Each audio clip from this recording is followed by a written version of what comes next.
All right, so I'm going to talk today a little bit about my 3 year progress in French, more or less. It's kind of complicated because I did 5 years in high school, but obviously I wouldn't say that affected my progress too much other than the very basics. I also did about 11 months where I mostly did Anki with a little bit of light immersion, and honestly, I also feel like I didn't make that much progress in relation to the other bit of time with more of an immersion focus, but it was important. So I could say this is 2 year update in terms of immersion learning, but 3 year update in terms of significant learning, or 8 year update in terms of all learning. In reality, I'm calling it my 3 year update, and this is mostly for me as just sort of a diary to see what I felt like in terms of my progress. Was I feeling good? Was I feeling bad? What's my rough comprehension? Am I outputting? Am I fluent? What is my rough level, all that good stuff. And also just what kind of media I'm checking out. And yeah, and hopefully this is useful for people. One thing I want to say right off the bat is I think it's pretty clear that there is a pretty big range between how long it takes for people to achieve a certain level. I think especially in terms of listening comprehension, but I imagine it applies to reading comprehension as well as output ability. That number 1 hour is not just 1 hour. It's very hard to compare people's numbers. I think people who are younger definitely have an advantage as well as if you have a music background, especially when it comes to listening comprehension. And the reason I say that is just because I'm going to talk about some of my numbers and what my experience is like. It's very possible that you might take way less time than mine are, and that's totally fine. And if it takes longer, that's also very normal. You shouldn't feel bad if it takes longer to achieve a certain level than another person because you don't know. First of all, it's very hard to compare people's subjective experience. It's very difficult to compare what is it like, how much you're actually comprehending, because it's very, first of all, it's very easy to trick ourselves into thinking that we're comprehending way more than we are. I've definitely experienced that. At the same time, it's very easy to play down your ability, like you don't really comprehend a lot, but when in fact you might actually. So someone who's very confident and on the top of the Dunning-Kruger curve might present their ability as much higher than it is. Same time, if you are a perfectionist perhaps, or just generally very self-deprecating, then you may present your ability as much worse than it is, and neither is very accurate. And it's very possible I'll probably misrepresent my ability over the course of this video.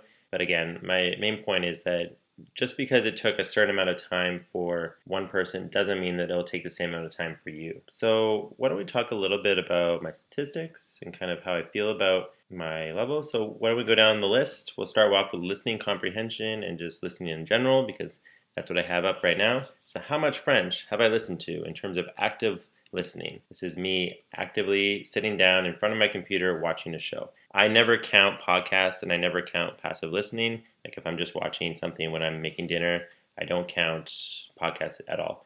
Now, I don't listen to a lot of podcasts and I don't do a ton of passive listening, but it's probably at over 100 hours, maybe even 200 hours or more. I don't really know, but it's not a huge percentage, definitely. So my current number is 1,370 hours. And so my goal of French was 1,500 hours. So I'm 91% there, just 130 hours to go. I think this is slightly undercounting. There's a couple shows I haven't inputted yet. Now the question is, what is my level of comprehension? Well, it depends on the day of the week, day of the month, the hour of the day. Sometimes if I'm feeling sick, I'm feeling tired, my comprehension is way lower. If I'm feeling, for whatever reason, really good and my brain is running on all cylinders, I might feel like my comprehension is amazing. I'm just like, I'm awesome. And I'm sure it's a mixture. Again, the difficulty here is that there's a huge range in difficulty in terms of live action content. For example, one movie might be actually really easy to understand. I might understand almost everything, at least subjectively. Maybe I'm missing more than I think. But that the plot is very easy to follow, and then I'm getting almost all the dialogue. And then there are some movies that are, on the other end, God tier level in terms of difficulty. I'll talk maybe about some of those later, where like it's really even a struggle just to understand roughly what's going on. And so there's that huge range, and it's the same for TV. Although I would say there's a little bit smaller range in TV compared to film. I think there's sky's the limit in terms of film. There's some very easy movies to understand, and some extremely hard movies to understand. But with TV, I think the range is just a little bit narrower, but still pretty wide. And even within a show, there's still wide variations. There's certain actors, for whatever reason, I find extremely easy to understand, and then certain actors have a certain way of talking that is quite difficult. So what is my ability right now? Well, first of all, I would say that I'm focusing entirely right now on live action TV. I was spending a lot of time on film in a few weeks ago, and now I've sort of transitioned back to French TV. And I'm not really watching a lot of dubbed content or animated content. I've spent probably about half of my total immersion with dubbed anime, dubbed live action, cartoons in general. But I've realized that probably the most efficient way towards my goals is not to spend any more time with animated content. That at the end of the day, people do speak differently in animated content versus live action. Not so much in terms of grammar or vocabulary choices for the most part, although it is different. It's really more about delivery and just how things are pronounced. It's just different. It really is. And again, it's not like gigantic, but it is different. I was getting to the point where I was getting quite comfortable with animated content. I wouldn't say I had 100% comprehension, but I had very, very good comprehension. Following the plot was never hard. And often I would have near 100% comprehension, at least for some shows, some episodes, some stretches of time, etc. And again, take that with a grain of salt. It's just subjective. And the gap between actually 100% and where I was at, it was stuff unique to animated content. So the wacky voices, maybe the loud rock music in your ear while people are talking, or people shouting when they're in a battle. That's where I couldn't understand it 100% as a result of those factors. But those factors don't really transfer over to live action. And in my opinion, live action is the final boss when it comes to comprehension. And I'm specifically talking about live action scripted content. And the reason is because I think people have mentioned it on the Discord, but YouTube or podcasts, even though they present their own sets of difficulties, especially if it's like lots of people talking over each other or mumbling and not being particularly articulate in those kind of videos, the reason that those, I think, are a tier below in terms of difficulty, just if we're talking about reaching 100%, is the fact that you talk directly into a microphone, that it's very, very clear. It picks up exactly what you're saying, and it goes straight into your ears, into your earbuds or through your speakers. And that's just not something that happens in live action content. That people, unless we're talking about older movies where they literally dub it, but that presents their own, or like sort of, those older movies present their own challenges, their own unique challenges. But with live action content, often people do not articulate their words directly into a microphone. It often sounds very soft, very mumbled, not mumbled, but very inarticulate, very hard to read. Sometimes you'll only catch half a word and have to sort of infer what they're saying.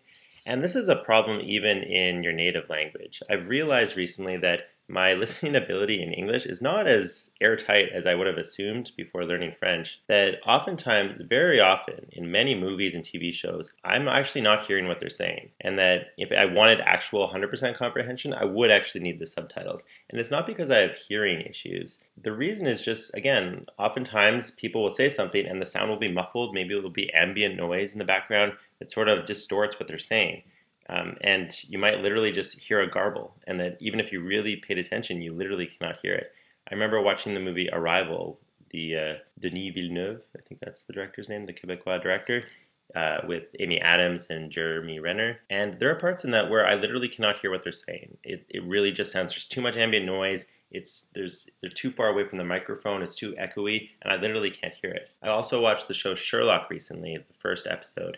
And again, I'm not super fluent in British English. I can understand it pretty well, but so many times I'll actually miss what they say, and I'm just sort of filling in the gaps. And this is, I think, again, an issue with live action content. It is really the most difficult medium, I think. I'm pretty confident to say. Again, other mediums do present their own challenges, and I'm not saying that you have to immerse with that content, but I think to reach 100% comprehension in scripted content with a high degree of accuracy, I think is the most difficult thing. I think it takes the longest. And you probably could become very fluent without being able to understand it perfectly. It's probably my guess. So that's the long way of saying that. How do I feel about my listening ability? So I can understand well. I can understand a lot of French without subtitles. Let's put it that way. It's not 100% though. And again, it depends on the content as well. That's as best I can do in terms of difficulty. When I talk about my favorite series and movies, I can maybe talk roughly about my comprehension level, but I'm not going to give a percentage, and I'm not really going to talk even about the refold levels because, to be honest, I think the refold levels are still kind of fuzzy in terms of what they precisely mean. I kind of wish that they were a little more rigorous with it. I've even asked about it, and I've never really gotten a straight answer. But the way I've always interpreted it is that level 5 is 100% comprehension, level 6 is effortless, and yeah, I guess, I don't know, native level, I suppose. And then 4 is you're missing stuff, but you can understand the story. That's my rough idea, but again, I don't think the levels are rigorously defined enough to really use them, I think. But they're what we have. They're probably better than nothing, but it's tricky. But anyway, so how do I feel about my listening ability? I'm not satisfied with it. It's definitely improved. And I think what I can say is that I can see the end in a way. I can sort of see, like, when I'm listening, when I'm missing stuff, it does feel more like I+2 stuff that I'm missing. So I+1, when you hear it, you understand it because you're learning from it for the first time. Everything clicks into place for those sentences. And then I+0 is all the stuff that you understand effortlessly without learning anything. So I feel like a lot of many times when I'm missing stuff, it is just I+2. It's just beyond my level, but not too far beyond my level. I can kind of see what it would be like to watch a movie or a live action TV show and understand everything. And I've had that experience. Like, I've watched movies that I understand pretty much everything, virtually everything. Not 100% perhaps, but pretty close. Same thing with some TV shows, for example. I've experienced that. Not for most things, and that's definitely not the average, but I have experienced that. The average is lower.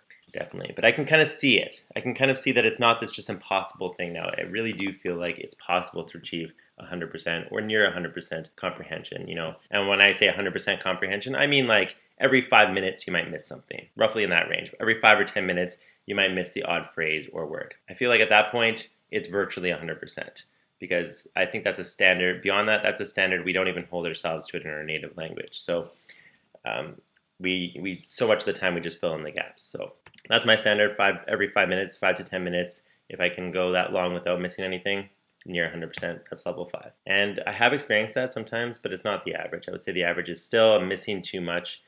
And again, it depends on the show.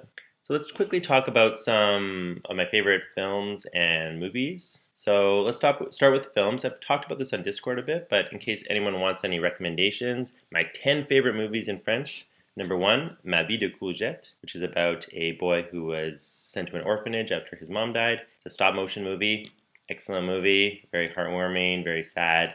It's wonderful. Jusqu'à la garde, which is about a divorced man and woman who have a child. They have 2 children, but it's about this one child, and there's conflict over custody over him and who has visitation rights and stuff like that. And it's quite an intense movie. It's pretty amazing. It's not too hard to understand either, which is great, but it's pretty genius of a movie. I highly recommend it. It's very hard to watch, but it's extremely good. Nos jours heureux, which is about going to camp and the counselors and growing up and coming of age. Not the most original movie, but very good. I really enjoyed it. Le Prénom. You might have seen the movie, I think it's called Le Jeu in French, about people who had to put their cell phones in the middle of the table. It's a Netflix movie. It's similar to that. Perry on Discord made that comparison. And it's about basically someone announces what they're going to name their child that's about to be born, and it causes problems. And the dinner, it's during a dinner time and like a dinner party, and it degenerates from there. It's very good. Le Grand Bain, which is about a all-male synchronized swimming team. It's kind of a dramedy. It's very good. I enjoyed it a lot. Qu'est-ce qu'on a fait au bon Dieu, which is about a family, kind of an upper-class, snotty, snooty family, and they have 4 daughters, and each daughter marries someone from a different religion or race. So someone who is Jewish, someone who is Muslim, someone who is Chinese, and someone who is black. And kind of the comedy and the culture clash a little bit. It sounds cringy, and it sounds like something you couldn't do in the United States or Canada, but it somehow works in France, and I really enjoyed it. Rien d'éclairé, sorry about the misspelling.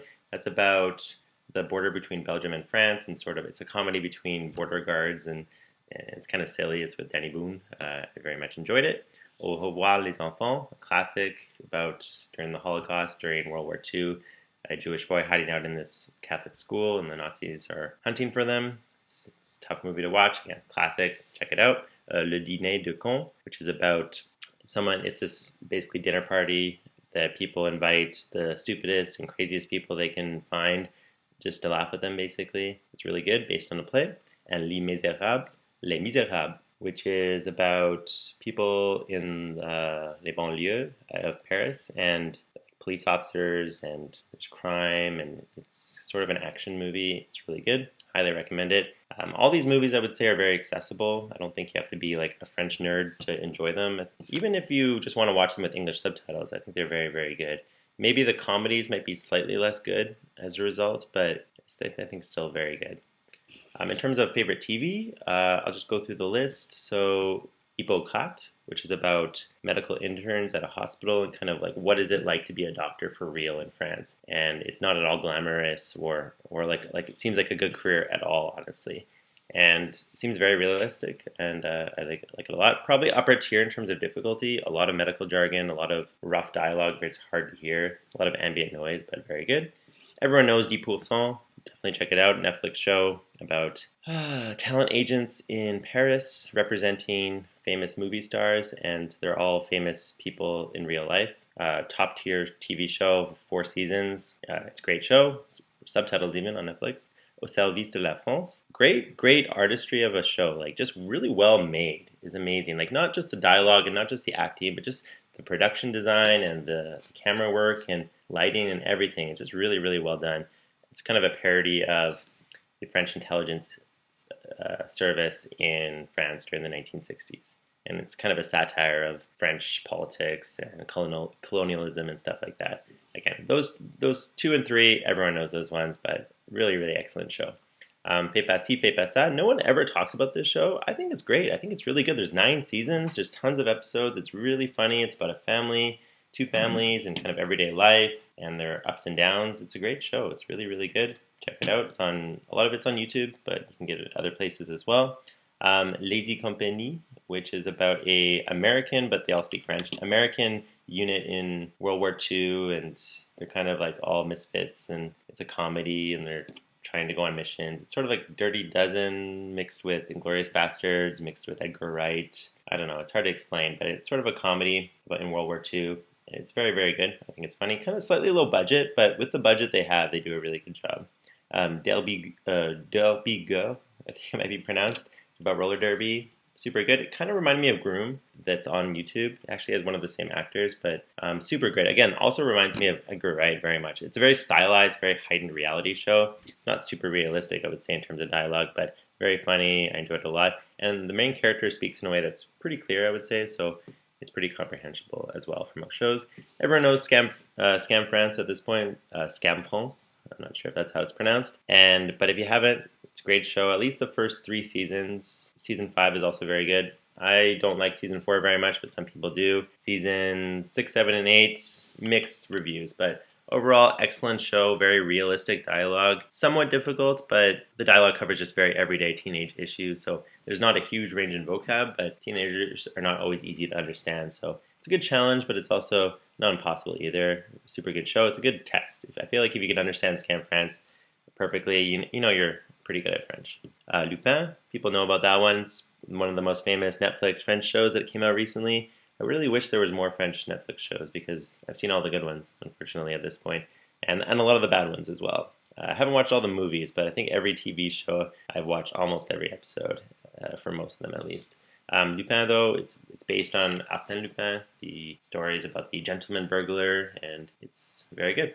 Again, it's not, I wouldn't say it's like 10 out of 10 show, but it's like solid 8.5, really entertaining, especially for French TV. I would say it's pretty top tier. OVNI, which people don't talk about a lot. It's a Canal Plus show, but it's sort of a science fiction show. Sort of like X-Files mixed with Stranger Things is probably the best way to describe it.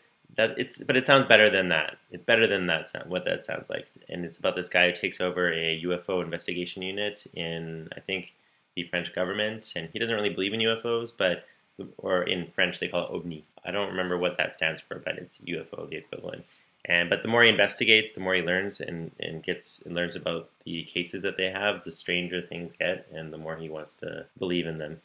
And then finally, Irresponsable, which is about a man who finds out that he has I think a 16-year-old son because he had a relationship with someone a long time ago, but he's just kind of a 30 something loser, and what life is like when he finds out he has a son. So again, I wouldn't say like those aren't the only shows that I like in French, but those are the notable ones I can think of. And a lot of shows that I probably could include on this list, I haven't seen in a long time, and when I watched them, my comprehension was pretty low, so I can't really judge in terms of quality. But I would say all those are very good. Recommend them all. I enjoyed them.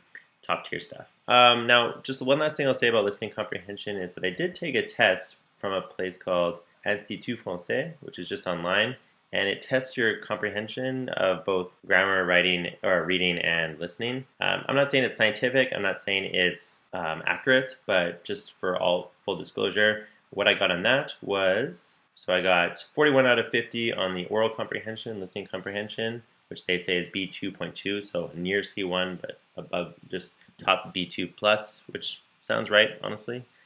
My comprehension écrite, étape 3, I got C1.1 or 43.5 out of 50, which probably makes sense. And my understanding of grammar, grammaire, étape 1, 5, 6, et 7, I got 20.6 or B2.2 according to them. So they put me at a top B2 plus, and which actually kind of coincides with, I actually did an italki session a few weeks ago and had a conversation with the guy, and he actually has done tests with Alliance Française for B2 and C1 exams. He described my level as B2, especially considering I haven't spoken in I've only done 6 hours of total speaking in my life, and I had spent an entire year before I had spoken. So that hour I spoke with him, it had been a year since the last time I spoke. So the fact that I could say anything in that hour without any practice, and that he described it as B2, again, take that with a grain of salt. He might just be being nice. But it does kind of coincide with these tests. I guess it was kind of interesting. I guess you might be asking, when is Justin going to start outputting? Well, the thing that there's a lot of things to say about that. For one, yes, I think I could start learning to output, especially with speaking, but writing as well. So the issue with that is, first of all, I don't have a lot of uses for that in my everyday life. And the thing with outputting, from what I've read from people who reached a high level, is that output, that level, is the thing that's going to drop the fastest the less you practice. It's not going to maintain itself for very long. Even if you talk a lot, it's going to start dropping pretty quickly. And so I don't see a lot of utility in spending a lot of time, a month or two, really getting my speaking better if I'm not gonna be able to use it in everyday life, and then it just drops again. Obviously some of it will be retained, but I have to question what will be the utility of that versus doing other things. And I guess another thing I'll say is that I don't think I have an understanding of French that really justifies speaking at this point. Everyone has different opinions on when to output. But there's so much that I feel like I'm still learning. I feel like I just learned plus que parfait, the one where you have the imparfait mixed with passé composé, or the past participle, that tense. In terms of my level, I feel like I just intuitively understood that tense. So the fact that, and that's a pretty basic tense. So think about just all the very specific phrases that every French person would say naturally that I don't really understand the nuance yet. And again, you might be thinking, oh, Justin is just scared of outputting. I don't think so. I mean, I've never felt I guess I felt a little nervous when I was about to talk to the other person, just because, it's been a while since you're kind of performing in a way. But it's not about output anxiety. I really don't think so. I think just my subjective sense of my understanding of the French as a core is just not really there yet. And again, everyone has different opinion on that. And if you want to output, even if your comprehension is similar or lower than mine, go for it. It's totally fine. And especially if your hours are lower as well, go for it. I'm not judging you. I don't care, honestly, about other people's process. This is my process, and this is my journey, and this is how I'm doing it. To be honest, I'm not even really following the stages of refold. Not really. I mean, I've been technically doing stage 2C for 2 years now. I haven't changed my process at all, really. I've just been reading books, watching TV shows and movies without subtitles. That's pretty much it, and making Anki cards to some extent. Again, other people might have faster progress, though, so I'm not saying you have to spend two years not outputting or anything like that. I mean, for me, it's 3 years, but again, everyone's process is different. Everyone has different perspectives. Everyone progresses at different rates. So I'm not saying you should follow my process. I'm not giving you advice on learning French, that's for sure. But that's kind of my perspective, that I don't think I have the French language at a core level in me enough. And also, there's not a lot of practical benefit. Like, if I spend, say, 50 hours outputting a month, I should be spending that time reading or listening. Honestly, that would be a better use of my time, I think. But again, if I was going to Montreal or going to France next month, I would be outputting like crazy to get ready. I definitely have a functional level. B2 would probably be a reasonable way to describe it, especially again, which is not bad considering I've not outputted. I've done very, very little output practice. So judge me if you like. If you want to output like crazy, go for it. I don't care, and it's not up to me. And I have no strong opinion about what's the best method to learn French. This is my process, and I'm just going with it. I'm having fun. I'm enjoying myself, and I find it enriches my life. So it is what it is. So that's pretty much it. I'll have to say. I guess I'll talk very briefly about how my outputting session went. It went well. I'll be honest. I felt a little bummed after it. Like I didn't perform as well as I felt I could have in my head. Like one thing he said was that my accent was fine. I mean, he said you could hear my Canadian accent, my Anglophone accent, which obviously hurts a little bit. Again, considering I haven't actually spent any time in trying to improve actively my accent, I think that's fine. I mean, he didn't have any problems understanding my accent. He said I had very good vocabulary, like excellent vocabulary, which that makes my Anki heart feel very good because I do think I have a good sense of vocabulary. Again, there's lots of words I still don't know, but especially in older books. But that felt good to hear. He said I messed up my conjugations sometimes, which I think he meant just I would use the wrong verb tense sometimes. And I think I definitely did that. But I think that was most of that is a performance error. Because to be honest, when we speak in French or when people speak in French, I don't think the verb tenses are that tricky. Not really. Because again, a lot of the conjugations just sound the same. I think probably spelling them when you write might be a little trickier. But even like things like the subjunctive, I don't think is like super crazy hard, especially like how people typically use it. And there's the occasional odd situation where it's hard when you're speaking, especially just everyday conversation. But I did notice that I didn't tend to go towards like using the subjunctive when I think most French people would. And he actually like explained the subjunctive to me at one point. It's like, oh, we have this where they have the indicative and the subjunctive, and here's an example, and he typed it out. And at one point, I like slipped in subjunctive like consciously just to show that I knew how it worked, I knew how to conjugate it, I knew how that. It was very nice of him, but I didn't understand it. He was like, oh, that's great, you do know the subjunctive. But again, I think a lot of that is just performance error. Because I haven't taken that time to sort of actualize a lot of the French language that I do know in my head, my brain just naturally goes to the parts that's the easiest. So I tended to repeat myself and use phrases that I knew really well, but I could have used other things if I had taken a second, but because I was just in the moment, I tended to rely on those easier phrases and stuff, probably the stuff that was closer to English. So again, it was interesting, and yeah, it was interesting. Again, I think a lot of my errors that I was doing were performance errors, but I still think fundamentally the core of the language is not as solid as I want it to be before I really start practicing, and have, for fun at least, to try and output more. Again, you may disagree, and totally fine. We all have our own journey, though. Okay? So that's all I have to say. If you have any questions about that, let me know. Let's talk about books, because I love books.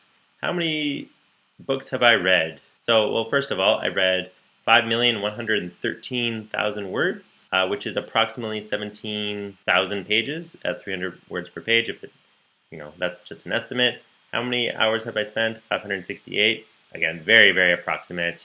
Who knows if that's anywhere close to accurate. So, cool. Yeah. How good am I at reading? I don't know. I don't know anymore. Right now, I'm doing a project where I'm reading through as many books as it takes to become better at reading Balzac. Honoré de Balzac, I think his name is, fully. And he's not an easy author. And French speakers don't also find him particularly easy at all, especially his descriptions. And I'm not saying I'm as good at reading his works as French people, not by any stretch of the imagination, but his works are extremely difficult. But what's funny is the first book I read, I felt extremely overconfident after I finished that book. Le Père Goriot, I did not find super hard. Like it was hard, I guess. It was a lot of work to read, but it was not that difficult. I thought I understood it very, very well. And there wasn't that much vocabulary I didn't understand. And then I moved on to a new book, La Peau de Chagrin, which is it's sort of a supernatural story about this magic talisman that when you wish for something, you can get it, but it takes a part of your life. And it's sort of this morality story about the excesses of upper class life in Paris. I mean, pretty much all of Balzac's stories that I've read so far are about that, the excesses and the hypocrisy of upper class French people in Paris. But that was definitely much harder, definitely a step up. And right now I'm reading a book called La Cuisine Bête, which is crazy hard. Like some of those descriptions just make my head explode. Like they are so, so challenging. And it doesn't really feel like it's a vocabulary issue. Like, yes, there's tons of vocabulary I don't know, but it's also just the way he writes sentences I find so challenging. And yeah, I don't know what to say about that really. Like, again, it's some of the hardest stuff you'll read, I guess. Hopefully it is. So I guess I can't feel too bad. And I do think I am improving with it, but yeah, that's a thing. So if you find La Cuisine Bête easy or manageable, you're better than I am at reading. But yeah, I mean, I've read a lot of stuff since I last did my update, about 10 books, and I do feel I'm much better at reading at French. And I even on the forum or Discord, I said I was fluent at French, which was probably just me feeling overconfident at that point. But I definitely understand a lot of French. I read the book Le Vide, which I could read very fluently, very quickly. It was pretty easy. But, there's other books that are harder, of course. So, I don't know. It's hard to say. But that's where I'm at, where I think I can manage through a Balzac novel is roughly my level. Meaning, I'm holding on for dear life with La Cousine Bette, and I find that like a very confusing story. It's all about people who are in love with this person, and this person has a mistress of this person, and they're all kind of sleeping with each other, sort of. I don't know. It's confusing, and it's hard to keep track of who is who. Like they're all barons or duchesses, and the way Balzac describes like the characters and their descriptions, I find confusing. So yeah, that's a book. So maybe that's like the hardest book I'll read by him, and it'll be all easier from here on out. But yeah, so that's where I'm at. Again, I'm just gonna keep on reading Balzac until it starts to become easier. Maybe I'll stop at 5 books, but ideally, I'm just going to keep on going until I feel like I can read him pretty well. But I think that's what I need to do. I think this is where I need to focus my energy, just reading him until I have a good sense of it. Like I'll probably read something easier after, like maybe Zola a little bit, maybe Maupassant, because I haven't read a lot of them, and they're kind of classic authors. So I'm sure that'll be a lot easier once I've struggled through Balzac for a while. That's what I'll say. So am I fluent at reading? I don't know. I'm okay. I can read a lot. I know a lot of words, but I'm not where I want to be. But it is pretty cool to read French. I do really enjoy it, and I really enjoy reading on Kindle. Man, is it a game changer. I definitely can read a lot more, and it's very pleasant. Here's my list. Nothing really notable. I guess I read Notre Dame de Paris, which is a Victor Hugo novel, about the Hunchback of Notre Dame. Really good book. Not as hard as you might think. It's very good. Better than the Disney movie, that's for sure. There's not really much to say. I finally read Le Petit Nicolas, which is very good. Zazie dans le métro was also very good. It's kind of a book of it's sort of written a lot of it very phonetically, which makes it quite challenging to read with a lot of algo, a lot of slang that I've never seen before and probably never will see again. So I'm not sure how useful that book was to read, but pretty zany, pretty fun. And like I said, just reading some Balzac right now. So I'm not at a native level. I'm not where I want to be, but 5 million words read, that's not nothing. And I have a whole list of books I do want to read from different eras that I'll eventually get to. Like I said, I'm just knee deep, hip deep into Balzac right now, trying to get as good as I can at him, and hopefully it's going to get easier. Right now it is quite challenging. And again, eventually I want to read, of course, Flaubert. I read Madame Bovary, but probably read a couple more of his novels. I want to read some more Victor Hugo, of course. I want to read some few others, and I'll probably feel pretty satisfied with 19th century literature. I need to read Baudelaire as well, and some poetry and some plays too. And then after that, I guess, I don't know, I have to decide what I want to do. Like, once I feel pretty comfortable with 19th century stuff, do I want to go into the 20th century and read? There's tons of stuff obviously there, and 20th century literature is a lot of variation and all very different. Everyone has so different styles. I feel like a little bit more narrow, I feel like, 19th century, at least from my perspective. Where do I want to go older? Do I want to read 18th century stuff? Or maybe even go further into like Molière and Racine, or maybe even like Middle French, like during the Enlightenment, and like learn how to read that. I don't know, but we'll see. I mean, I have no plans to stop learning French or stop reading. I thought about like maybe learning Latin in the new year, like in January, because first of all, there tends to be a lot of Latin in French books for some reason. Like especially in Victor Hugo, tons of Latin, and I felt kind of left out not knowing any Latin. And I feel like it wouldn't be too hard to get to a decent level because I don't have to build listening comprehension. It's just reading, just reading, those famous Latin textbooks that you can just read through it and learn naturally the grammar and so maybe a bit of a grammar reference and do a little Anki work. And I think it should be pretty straightforward, but I don't know. I feel like that would mostly be a distraction. I've also had fantasies of learning Spanish as well as like more stranger fantasies like ancient Greek or Russian or Chinese.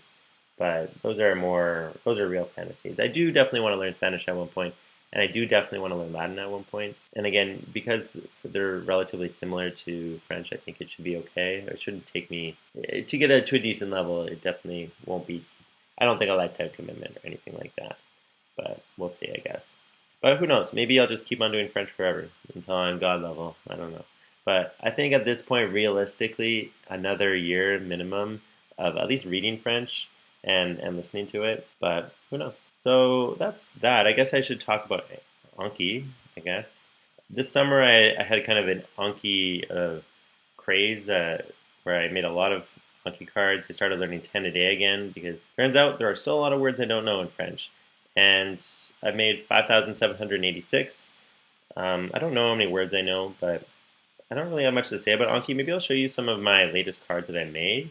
You can get a sense of kind of what kind of vocabulary I've been learning. So let's see. Let's find a new card. There we go. So let's just find something new. Nous avons encore quelques petits langes tachés de vertu. So lange means, I guess, morceau d'étoffe de laine ou de coton dont on enveloppait les enfants au berceau. So I think there's probably an English cognate with that, but that's the word I learned. Another one, accordaille, which I guess is fiancé, it's a synonym, or a meeting to sign the articles or contract of marriage. Finaude, which is someone who is like someone who's very schemy, I guess, or very clever. Maybe one more. Cour d'assises, tribunal qui s'occupe des affaires criminelles. So there we go. Yeah, and again, my Anki cards have never changed my format. Sentence on the front, I bold the words. Sentence on the back, same bold words with the picture. Sometimes. I don't really put the audio anymore because I realize that takes too long. And I can make cards way faster if I just don't worry about the audio. And the vast majority of the time, I can guess the pronunciation. And then, of course, the monolingual definition. I think monolingual definitions are super great and allows you to learn words that have cognates in English, but you still don't know the definition. There are plenty of words that, like, the translation is literally just the same spelling, but it still doesn't help you. So sometimes the actual description will help. And yeah, but I think you should do it. If you're learning Anki, definitely take the time to learn to use a monolingual dictionary. I think it helps a lot. Now, am I going to keep on doing Anki? I think so. I mean, I don't know. I'm kind of off making cards right now just because I'm kind of busy at the moment with work and stuff. So I have a pretty big backlog. I'll probably switch it to just 5 cards a day or less, maybe just to extend out how long those unseen cards will last. But yeah, I don't know. I don't know how I feel about Anki at this point. I think it's very, very useful, but we'll see. I mean, especially as my reading gets better, maybe it's almost like right now I'm just focused on just getting used to Balzac's style, and it's less about the vocab I don't know. I'm fine with just looking up the words because it really isn't that. There aren't really that many words I don't know. It's just the way he writes is so challenging just to get my head wrapped around it. And yeah, the words I don't know definitely hinder it a little bit, but I don't know. Like I think I want to focus on just getting my reading level better, learn a few words every single day. And when my reading starts to get better and what's holding me back is just those words I don't know, then probably I'll go harder on Anki, I think, and whatnot. But I know some people quit Anki earlier than I do, than I have, but I still think it's valuable. So I guess that's it. I don't really have much to say. So yeah, like I said, 3 years. It's been a while. I'm just going to keep on going. Again, I don't think I'll be hit my goal when I hit 1,500 hours. I'm going to improve a lot in 130 hours, but not enough. Realistically, if I had to estimate, probably to get to my goal, 100 books would make me pretty good reader, and 2,000 hours is my guess. So I should easily I probably won't be able to finish reading that much probably in a year. Maybe. I mean, I think I can read about 30 books a year. I think that's what I did last year. So I'll get pretty close. I'll be about 90 books. So I'll probably be able to read quicker as well as time goes on too. So I think it's possible I might hit 100 books by the end of the year, but that seems a little ambitious. I might like go hard on reading maybe near the end and spend less time listening as my reading comprehension gets better, and also it becomes less tiring to read. I can just read for a couple hours a day maybe and focus on getting those numbers up. So I might do that closer to the end of the year. We'll see, especially during the summertime when I have more time.